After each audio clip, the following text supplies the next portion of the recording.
Well, welcome back, everyone. Tonight on the Florida Hospital campus near USF, a breast center will be renamed in honor of a local woman who has been a charitable member of our community for so many years, and she's also a cancer survivor. So she's dedicating her time and money to helping other women in our community get that important diagnosis and help. So joining me now is Kay Meyer and Scott Headland with Gamma Medica. Thank you both so much for joining us. Happy to be here. Thank you. Let's start with you. Tell us a little bit about your cancer journey and why it's so important to you to help the breast center. Well, as you know, Florida Hospital has inspired and dedicated health over there, and they've helped so many patients. And my husband has been involved in the hospital for many, many years, and he was a significant person in starting the breast care center. I've had a lot of cancer in our family, and I started with cancer at 29 years old. Recently, a dear friend of mine started with her daughter in her late 20s and a very aggressive cancer. So that is why this new piece of equipment and technology is the latest thing that can help early detection. And you and I both know early detection is the major key in fighting this disastrous disease. You're right, Kay. And I guess this would be a good time to fully disclose that I was diagnosed with breast cancer at the Florida Hospital Breast Center with a digital mammogram.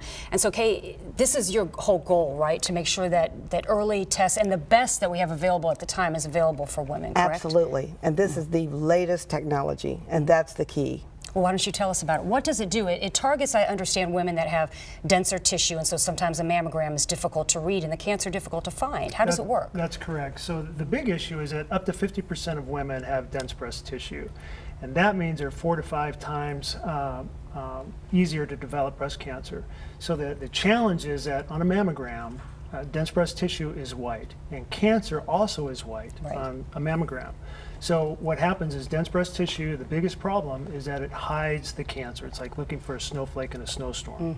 So how this works is a small tracer is injected into the bloodstream, and that tracer immediately is attracted to the cancer, and then that cancer on the MBI exam lights up bright. So this exam is fast, it's easy, it's very accurate and comfortable for the patient. Sounds like it'd be good for a lot of young women because I know they have the denser tissue. So is this in place of a mammogram, or does it go with it, or how does it fall in? It works in conjunction with a mammogram. So a mammogram looks at the anatomy of the breast tissue, and what molecular breast imaging does, it actually looks at the breast at the cellular level, so it's a complement.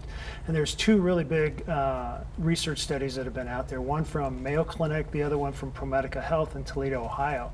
Both these institutions have used MBI for years. They've imaged thousands of women, and what these independent studies have shown is that when you use mammography in conjunction with molecular breast imaging, there's a 4 times increase in the cancer detection rate specific to women that have dense breast tissue. So MBI has made tremendous strides in early detection and in the fight against breast cancer. Insurance covers it at this point? Insurance does. Medicare pays 100%, and most of our customers across the board have worked with their private payers, and they're showing coverage across the country. Great. Kay, we have about 30 seconds, but I know that you're starting a group called the Women of Influence.